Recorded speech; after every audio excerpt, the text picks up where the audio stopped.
And welcome back to The Legend of Zelda Majora's Mask. Okay, so in the last episode we defeated a large skeleton and we got a new mask. We defeated a dark nut, and we're going to be heading over to Milk Road now. In fact, it might be better to just go ahead and soar there, seeing as we've got the Song of Soaring. I've got some rupees for this race, and we're going to be getting another mask in this episode. So let's go ahead and do that. It's a good thing I've activated that owl statue, otherwise I'd have to travel there by normal means, but yeah. So we're soaring for the win. Saves you a lot of time in this playthrough as well. Okay, so here we are. Now there's a couple of like grassy shrubs over here. If you've got the Keaton mask, a little Keaton will appear from these and give you a quiz, and if you win the quiz you get a piece of heart. The way that I know this is one of the spots where the Keaton spawns is, look at that. All the plants move when you hit it, and that's normally a good indication that there's a Keaton there. But you get a rupee from every single one you hit before they disappear, so that's quite a nice little act of generosity on the game's part. Oh man, I would have liked to have got that fairy, but never mind. Let's go ahead and call Epona. We're going to need a Epona for this. And thankfully I got a lot of money, so yeah, if I somehow mess this race up, I've got more than one attempt at it. So, which way are you coming from now? There you are. Okay, good. Let's go and do this. With any luck, we'll scare the brothers off and they'll just give us the mask that we come here for. Alright. I don't actually know if they're going to be here because it's night time. They probably won't be here at this time. I very highly doubt it, but yeah, they're not here at the moment. That's fine. What I'm going to have to do then is I'm going to have to speed up the time then. Hang on a sec. There we go. Right, if we speed up time a bit, this is going to take us to dawn of the second day. They'll be here. We'll have a Epona and we can do the race then. Your notes echoed far, but nothing happened. Wow, why is that? Well, that's very strange, I have to admit. Maybe we have to leave this this area in particular, because I suppose it kind of counts itself as a room. Yeah, that's probably the case. I mean, you couldn't do that in a dungeon. I don't. No, wait. Actually, maybe you could do that in a dungeon. I haven't really tried it, but yeah, maybe that counts as like a shop, I suppose. Interesting.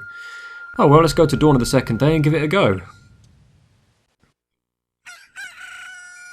It's kind of annoying they're not working 24/7, but you know you can't really expect that, can you? Might be a good idea to try and get that fairy now, though, if possible. Yeah, there it is. That's good. At least the ferry comes back. I do like having one of these on standby just in case shit hits the fan. So let's see, what am I going to need for this? Probably nothing apart from Epona, so yeah, let's just go and do what we came here to do then. So we should be getting 2 masks during this episode, guys, and this is a very important one because without this you can't even enter the canyon area properly, so kind of have to do this annoying race really. It's a bit annoying, but what can you do? Alright, excuse me sir, can I talk to you? Is that pathetic thing your horse? I would have guessed that little thing was a mule for sure. Ain't that right, little brother? These guys are annoying as each other. There's 2 of them. 2 times the amount of annoying, shit-talking lunatics with moustaches. But never mind, let's just do what we came here to do. This guy's a rip-off merchant in this game as well. We have to race him for 10 rupees.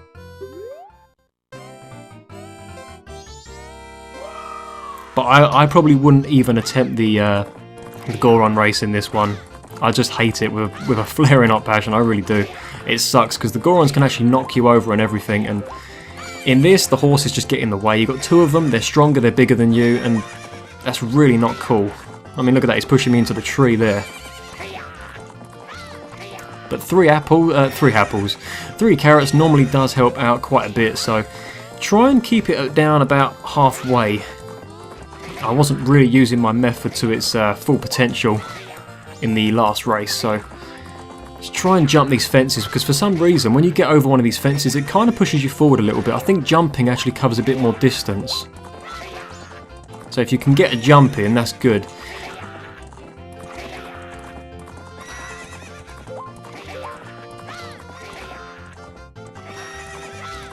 You've got to jump over them mud little trap things there, because they really slow you down. See how much speed he got on me there?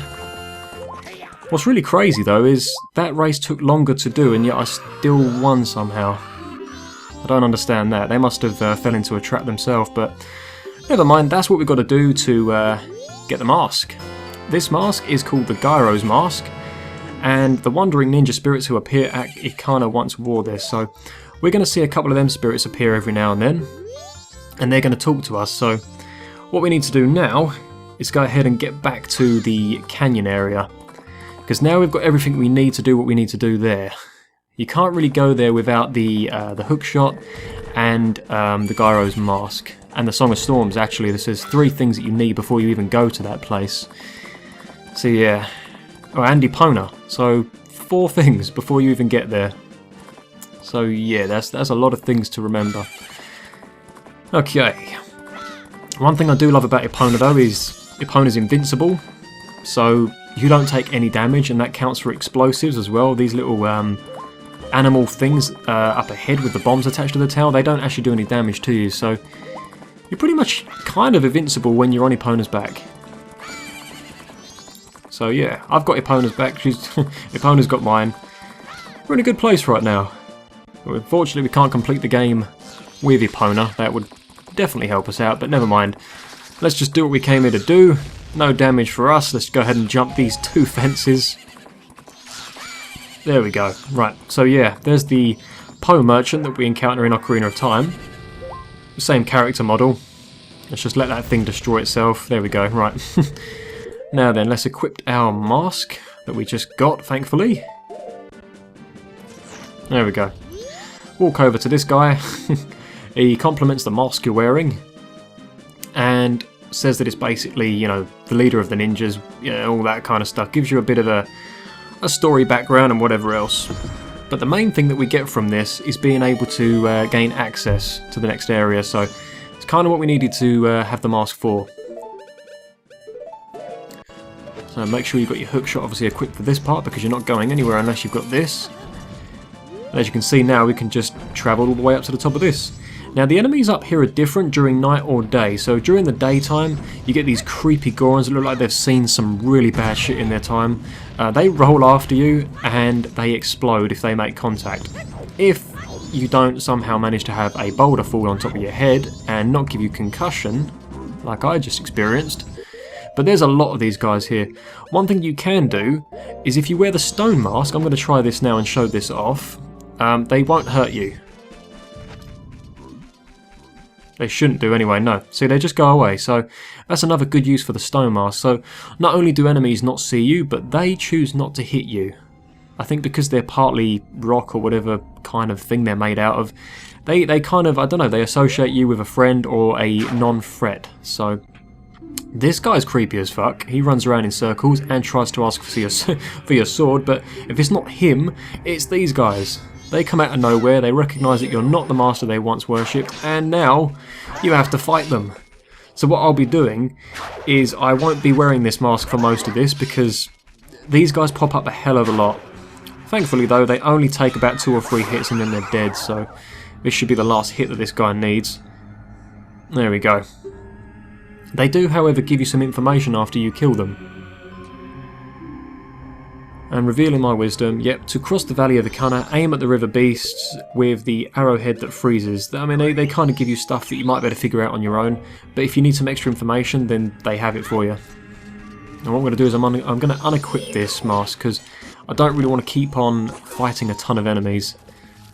Right, get rid of these guys first.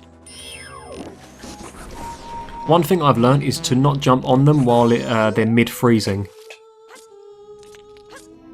There you go, because you'll actually go through the freezing process and land in the water, so you'll just be wasting your time. The reason I say that is because I've actually made that mistake before. By being impatient. And sometimes patient is the best policy. Alright, so there's a couple of these little tree stump things here that are somehow growing in the desert area, and yeah. We've got another owl statue up here that if you want you can activate it and save your game. There's a fairy here if you want it. And there's a couple of supplies that we have here as well. There's some bombs and arrows normally for us and magic and whatever else. And the reason I said you need the Song of Storms is because the area that we're going to next is literally just up here. Don't even bother trying to kill these mummies because there's literally no point. They'll just come back the moment you re-enter the room. So go ahead and just ignore them for now. And you'll come across this cave up here. A random cave that's just here for some reason. Yeah, we've got the Song of Storms and everything. We've got the ocarina equipped. Just make sure that you have it because you can leave this room safely enough, but if you try and do something in this room, like try and kill him or anything like that, it just will not work. This guy's playing the Song of Death. He pretty much sold his soul to the devil, and he plays this song and it drains your health very slowly. And it will kill you.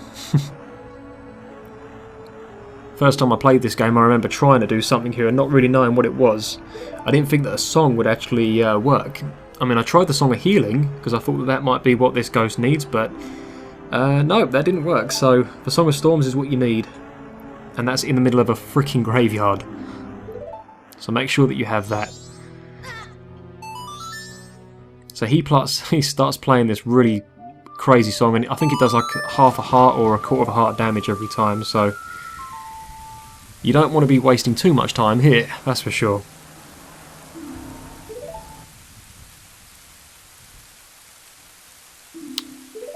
So he disappears now.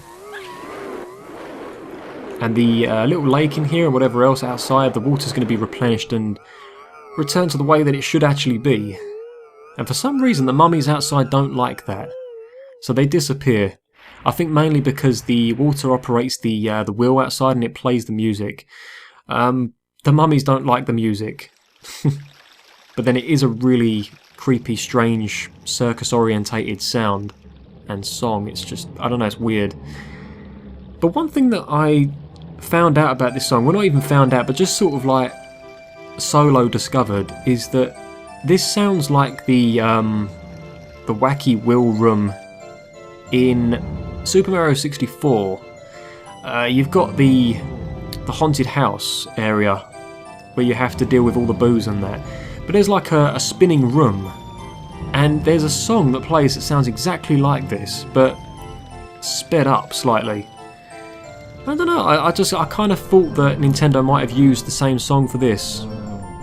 It kind of seems like that to me, because they sound very similar. I mean, if you play the two songs together, they sound almost identical. Just, you know, one of them slowed down and one of them sped up. So this part is mildly disturbing. So these guys are now just they're gonna give up. They're just gonna, I don't know, dance back into the ground and go to wherever they came from, I suppose. Which might be directly beneath us, come to think of it, because we're going to have to deal with a lot of these guys later on. In fact, very shortly. We have to go to Ikana Castle next. And the only way we're going to be doing that is by getting a mask that allows us to talk to the undeads. So there's this little girl in here. She's had the door locked this entire time. She will not let you in or open the door for you. And that's mainly because there's, you know, monsters and stuff outside. She's scared. But she's also protecting her dad, who is wearing a mask that kind of makes him like one of the undeads. So she's not really doing that much, but she won't leave the house unless you do what we just did here. Use the Song of Storms, get the wheel moving, play the song, and the undeads disappear. She will then leave the house, and then you can enter the house, you know, without really being seen, because you can wear the stone mask and not get detected by her. Because if she sees you, she's going to run back into the house. But if you don't have the stone mask at this point in the game, don't worry, you can actually do it without it. I will probably do it without it just to show you guys, because it's not actually that tough. So this guy's gone now. Our job here is done.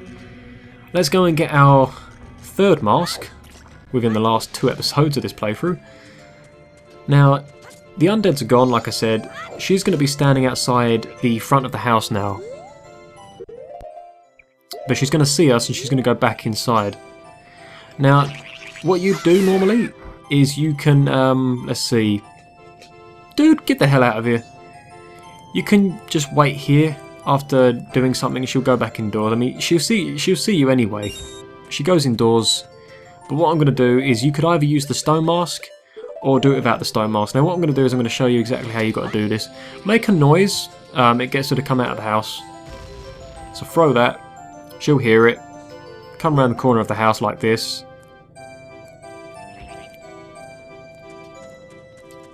Now she's going to slowly go up that hill over there, so what you want to do is kind of just come to the back of the house here a little bit. Now what you can do is you can wait for her to go up there, or you can start moving about now, just take your time with it, or you can wear the stone mask. You shouldn't really get detected while you're wearing that because it kind of makes you invisible if you remember. So now that we're in this house that we couldn't gain access to before, there's big giant speakers here and there's this cupboard here, and that is where this guy is. So Link's like, what the fuck, a zombie? And he just blows the guy away with a machine gun, and then this game turns into an 18 rated. Now unfortunately, she got to us before we got to him. She was literally right there apparently, so yeah. Oh well. We didn't play the Song of Healing in time. He's going to go back into the cupboard, but that's alright because, like I said, it doesn't actually take that long. Wow, she was like right behind us, wasn't she? You don't get a lot of time to do that. You have to do this procedure very quickly, so what I might do is I might give her a little bit of extra time this time and just, I don't know, stay out of the way for a little bit longer. Again, with patience. It's one thing I mess up with a lot in this game. Alright, where is she? She's over there, okay. Maybe it's because I got too close. I don't know. I think if you play the Song of Healing in that room, it still counts. I think the zombie dad still detects the song, so let's get back. I mean, I doubt she starts wandering back to the house the moment you do this. I mean, I wouldn't say so anyway. Right, okay. Let's try this again, shall we? Let's go ahead and use the Song of Healing immediately this time.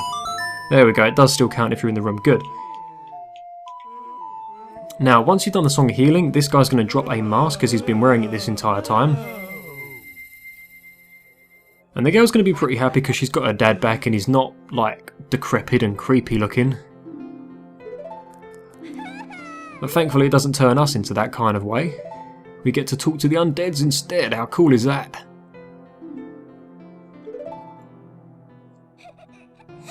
What have I been doing this whole time?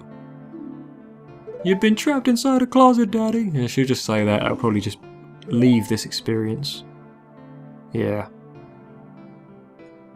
Okay. But never mind that. We've got, I think this is called the Gibdo's mask, isn't it? This is the Gibdo mask, yeah. Okay. So yeah, the undeads, or whatever you want to call them, will mistake us for one of their own, and they will talk to us. So in the next episode of this playthrough, I'm going to be doing the...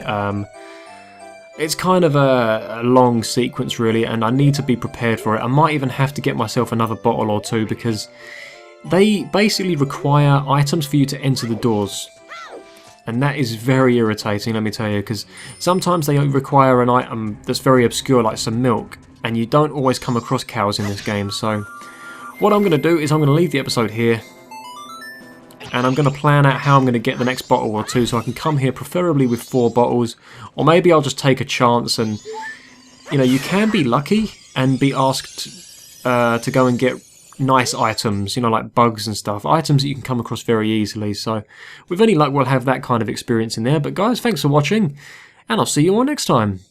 Take care.